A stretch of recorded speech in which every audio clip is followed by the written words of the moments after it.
So we're going to begin by going to Business Centrals, and we're using the Kronos US database here. It's a sample database that's sent with the product. And where we want to go is to locations, because warehouses are basically set up by using location codes. And there are several warehouses that are already set up. And we're going to begin this by creating a new warehouse. So I'm going to click New. And we're going to call this the South Warehouse.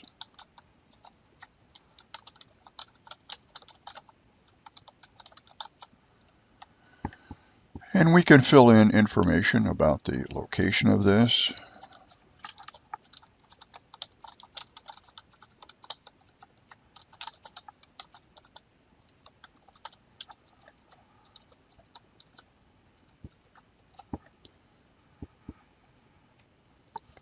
I'm going to make this view a little larger by clicking this little arrow at the top. And we have a lot more real estate now that we can look at here. And so I can fill out any of the information, additional information that I need here. However, this isn't necessary for doing the things that we want to do, unless we want this to be an in-transit warehouse, which we could then click this button at the top. So what we want to concentrate on here are the areas in the warehouse, in the bins, and down under bin policies. So these are the areas in which we're going to actually be looking at and concentrating for the next section of this. And as you can see, under warehousing, there are several buttons that are here. And I can select any of these buttons at this point in time that I want to, because this is a brand new warehousing setup. Whenever I set up a new warehouse, one of the most important things for me is that bins are mandatory, and I would always check this box. And the reason for that is that if I have inventory, I want to know where it is. So by having bins mandatory, I always know where my items are located in my warehouse. When I check bins mandatory or uncheck it, if you notice the directed putaways and picks button down here, it grays out. So unless I have bins mandatory selected, I can't even select the directed putaways and picks. Directed putaways and picks, this choice, when I click it, it automatically highlights most of the other boxes, everything except the use putaway worksheet. And this configuration would be considered an advanced warehousing setup. So I'm going to unselect this. Notice when I do that, it leaves these other things still selected. So I'm going to go in and unselect these for a moment. And I'm back to the place where we kind of began, where I've just selected the bins mandatory. Now, in a basic warehouse setup, if you look down below down here, many of these bins are not available. So there's no receipt, no ship, no adjustment bin, no cross dock available, because these are all features that are used in advanced warehousing. When I click this directed putaways and picks, these other boxes become enabled. Also, the bin policies are disabled when I'm using a basic warehouse. So in basic warehousing, I have a pretty simple setup here. I can select just bins mandatory, or I can select some other things like require a put away and require a pick. These are very common choices that might be used with a basic warehouse, so that I can send documents out to my warehouse employees so they know what they're going to pick, and they can then create feedback to the system to let the system know where they've actually put things away. Let's take a look at the pros and cons of setting up a basic warehouse. So basic warehouse limit the complexity by selecting individual warehouse documents. So it's a very simple transaction. This allows posting directly from source documents such as the sales orders and the purchase orders. Inventory transactions are real time, and it requires less time to train your warehouse employees because the procedures that are done in the warehouse are less complicated. Whenever there are pros, there are always cons to any particular type of configuration. And in this basic warehousing, bins are available, but they're not required. Bin policies are not available, and this limits functionality. So you cannot configure a bin to hold a certain cubage or a certain weight. because these kinds of bin policies are not available in a basic warehouse configuration. Zones are not available, so you can't divide your warehouse up into various zones and then have bins within them. Picks and putaways are not required, and bin replenishment is not available. So in advanced warehousing, there's a very nice feature where you can set up min-max levels for your bins, and there's a report that will run to tell you how many you need to move to each bin to replenish the min-max levels that you've set up. So none of these features are actually available in the basic warehouse configuration. So there are a few additional steps that we need to take once we set up any warehousing location, any new location in Business Central. And for a new warehousing location, we need to set up bins. We can set up bin contents, not required, but we can actually set up bin contents if we choose to. We need to set up our employees as warehouse employees, and then we need to make sure that we have our inventory posting group set up so that it knows how to post transactions when we put them in the new warehouse. So let's take a look at these additional requirements that need to be set up. So from the location card for the South Warehouse here, I can select bins, and I've already configured a couple of bins. I've made bins mandatory, so I obviously need to have bins. I can select new here, for example. I can put in 1003 and make this bin 1003, and it's set up in the South location. And so I can configure as many bins in here as I'd like. There's also a bin creation worksheet that will allow me to create a number series and fill in 100 bins or 1,000 bins all at one time based upon a number series, kind of outside of the scope of what we want to do here. But that functionality is available in Business Central. There's also inventory posting setups that need to be done. So here I have the South location, and the inventory posting group needs to be configured with this. There's only one group that's established out here, so I've already set this up. And then we need to tell it what inventory account to use, what inventory interim account to use, any kind of material variants and things that we might have. So we would fill in all of the account numbers that are required here in order to do transactions in this warehousing location. Within the bin area here, I also can select related, and I could set up bin content records. So I could set up a bin content record for this particular bin because it's the one that I had highlighted out here. This really isn't required as you do transactions. A bin content record will be created, and it will contain the quantity on hand and so on and so forth of the items that are in these bins. The last thing that I need to do here is to set up my warehouse employees. So I'm just going to look for warehouse employees, and I already am set up in here, but you'd want to set up each of your employees with their user ID. You can just click new to add a new one. The location code that you want them to be a warehouse employee in, and then you can set it as default. You have to have one default warehouse configured for an employee. If you had multiple warehouses, you could have that they normally work in the south, but they also could do things in the east and west and so on and so forth. So these are the underlying requirements that you need to fill in order to actually use a basic warehouse. One additional thing that you're going to want to check here is the inventory setup. And in the inventory setup, you want to expand this numbering series area here. And I'm going to do some put away documents. So you need to make sure that you have number series set up for any kind of documents that you're going to be doing things with. So with the next demonstration, we're going to be doing a purchase order, and we're going to be doing some putaways. So I need an inventory put away number series, and I need a posted inventory put away number series set up so that with these transactions we'll be able to complete them. Now that we have our basic warehouse configured, let's go take a look at how we can actually use this warehouse. So I'm going to go to a purchase order, and I've already created a couple to save us a little bit of time. So I'm going to go to this purchase order, and I've created this to vendor 10,000. And I've created a purchase order for a quantity of 10 of an Athena's desk. So I've set these up to be non-taxable.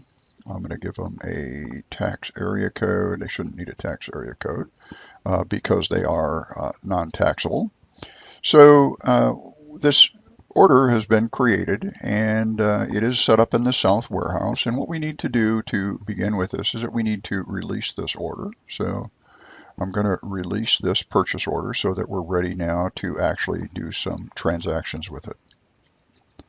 So once this order is released, a couple of fields that we want to really pay close attention to is quantity to receive. So I have a purchase order out here for 10 of these Athena's chairs, and let's just assume that I was receiving 5 of these. So I can simply go out here and change this number to 5. Notice it also immediately changes the number to invoice to 5. So if I receive the full amount, I can just leave it at 10. But if I were to receive 5 of these, and the rest of them are going to be shipped to me later, I can simply change the quantity and I can directly post these transactions right from the purchase order document. Now there's a couple of issues here. One, if you're concerned about segregation of duties, this is not a good choice for you because in order to make these changes, I have to be able to modify the purchase order lines, and then I could also be receiving them. So from a segregation of duty standpoint, this is not a real good configuration or choice to use. If segregation of duties is not a major concern for your organization, then this is a fine way in which to actually proceed and receive these quantities. I have a quantity to receive of 5. I also, because we've set this up with bin mandatory, I need to select the bin that I'm going to put these in. So I'm going to put these in bin 101. And the order has been released. In order to receive these, all I have to do is go to posting. And when I select post, I get some choices here. I can receive, I can invoice, or I can receive and invoice. For this illustration, I'm just going to receive these items. I'm going to click OK. It's processed this, and now if you notice, it says that the quantity received is 5. The quantity to invoice is still 10 because I haven't invoiced anything yet. And the quantity to receive is 5, which is the balance of the 10 that we have here. So the line has been updated. I've received a quantity of 5 of these, and these are now in the South warehouse, ready to sell. I could do anything I want to with them. They haven't been invoiced, the voucher to the vendor yet, but they're now currently in inventory and available to use. To look at the on-hand inventory, I can drill into this item. Select from the full list. I can select to edit this item.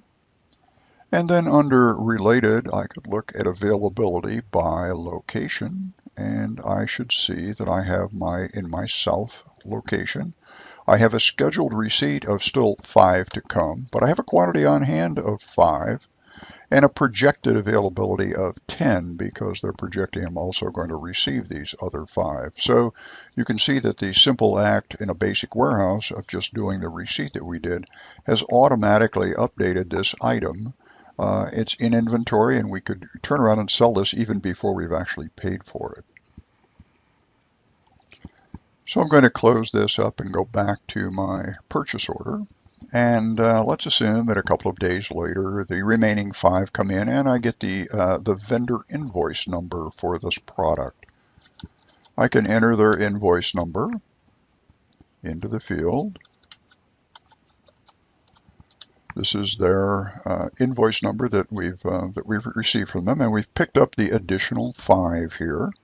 So now I could actually go in with this transaction and I could receive the remaining 5, and I could actually then post this invoice to pay the vendor the $780.70 all in a single step. So I can go back to posting.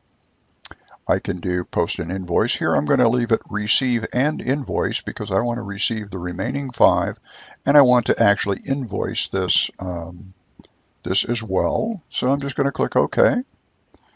And this is processing, and it says the order has posted as number 1 has been removed. It's been moved to posted purchase invoices. Do you want to look at them? So I can click yes, And I now could actually go out and look at my posted purchase invoice to this particular vendor for the amount of money that for that invoice. So the purchase order is now gone and it's been moved over to a posted purchase invoice. So I've already created another purchase order that we can look at another way that we can do this with our basic warehouse. So what I can do with this particular order, here I've created this for the Paris guest chair, a quantity of 10 of these. And this time we're going to do this just slightly differently. First of all, before I can do anything with this, I need to release it. And this time what we're going to do is we're going to create a put away document for this. We didn't do that before. We're going to create a put away so that we can send this out to the warehouse, and then the warehouse employees can actually look at it, determine where they're going to put the merchandise away. Remember last time we just selected the bin here, but they can actually assign the bin when they're doing the put away. So I'm going to select more, related information, warehouse, actions, warehouse, and create an inventory put away or pick. In this particular case, we're going to create an inventory put away. If we're on the sales side, we could be creating a pick, but we're going to create a put away document here.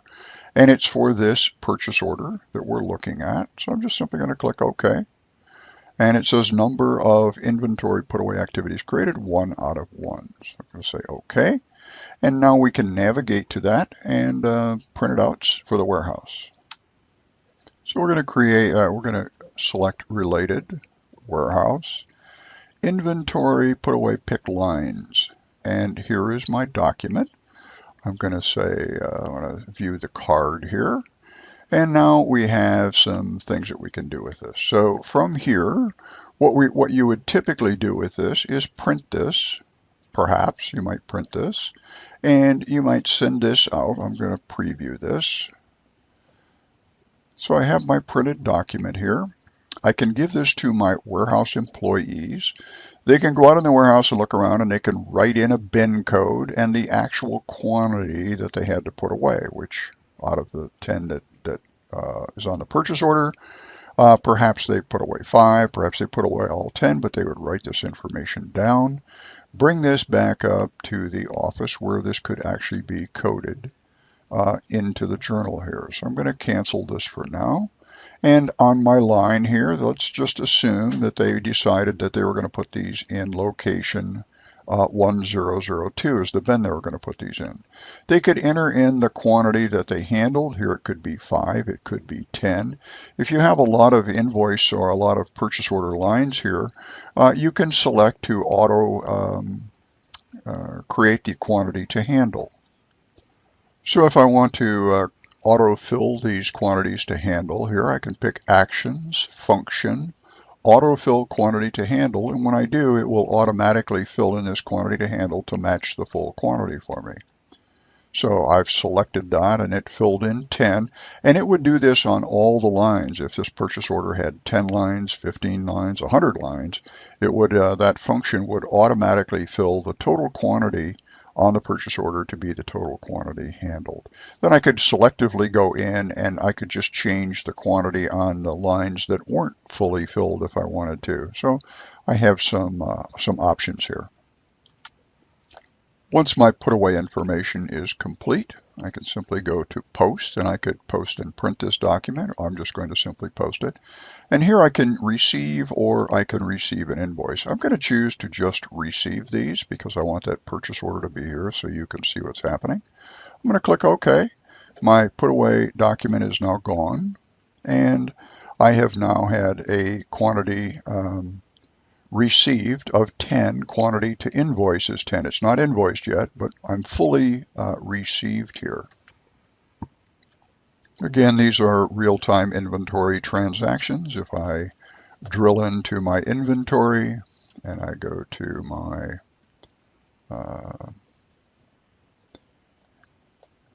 item card, and I can look at availability by location. This item now has a quantity of 10 on hand, and these are available to sell immediately, even though we have not actually paid for the product yet. So I can navigate back to my purchase order, and let's assume that just a few days later, the vendor comes in from the invoice, the invoice comes in from the vendor, and I can enter in their invoice number. And from here, I can then actually invoice this. So I can simply go to Post, select Posting, and here I want to invoice. I could leave it at Receive an Invoice, but it's already been fully received anyway. I can say OK, and this order now has been converted to a posted purchase invoice with this particular number. And I could click yes to go view it, or I could click no to go back to my list, and my purchase order is now gone from my purchase order list. This same functionality exists on the sales side as well for dealing with our warehouse. So if we go over to sales orders, I have created a new sales order out here. Close this up. I've created a new sales order out here to ship 5 of these Athens desks to this particular customer. And these, of course, are in the South warehouse. And so we could do this exactly the same way. We could either ship them directly from here by indicating quantity to ship. If we wanted to do 2, we could enter 2, or we could do all of them from here. And the system, when a sales order is created, it auto-fills this quantity to ship and quantity to invoice for us. We also can go out to related information, warehouses, inventory, picks and putaways. Oops, I'm sorry. We want to go to actions, warehousing, create inventory, picks and putaways. And here we could create a pick document to send out to the warehouse to have our warehouse employees actually pick this. And if we say OK, it says total number of picks created, 1 out of 1. And now we can go to related, and we can look at the pick lines, and our pick is now here, so we can look at the card for it. And from here, we could actually print this. I'm going to just preview it, but we could print it and send this out to the warehouse. And the warehouse employee would know that this is located in bin 1001 because this is where the on-hand inventory is. They could write in the actual quantity that they picked and return this to the warehouse, where this could be then updated into the Business Central system. So from here, we have this pick up. Again, we can enter in the actual quantity to handle here, whether it be whether we've only had 2 of them that we actually are going to do, or we could put in all 5 of them here. And we also can select, if we had a number of lines here, we also can autofill the quantity to handle. So if we go to more options, related, pick, actions, functions, autofill quantity to handle. This, if we click this box, this would automatically fill in. If we had 10 lines on this particular sales order, it would fill all of these in so that we could do them all at one time. I've already filled it in, so we're not going to do that. Once we have our pick document completed here, we can go to post, and again, we can post and print this, or we can simply post. And our choice here is to ship or ship an invoice. I'm going to pick to just ship and click the OK button. And this will post our document. Our pick is now gone. And if we take a look at our sales order, the quantity shipped is now 5. Quantity invoice is still 5. So this could be 2 steps. I could just, as we have, I could have just shipped this. Now someone can actually come in and actually post the invoice itself to the customer by selecting post. And again, they can post and print or post and send. I'm just going to pick post here. And we've already shipped all of this, so I'm simply going to pick invoice. And the invoice has now been posted. This has become a posted sales invoice now. And we could navigate to it and see it or not. I'm going to select no here. So this has gone through and shown you basically how basic warehousing works for you, so that you can do things simply directly from the documents themselves, from purchase orders and sales orders, or you can use the pick and put away documents in conjunction with this. Hope you enjoyed this presentation. If you like it, please subscribe to our channel, navmastersllc.com. Thank you. Thank you for watching. If you like this video, remember to click below and subscribe for more.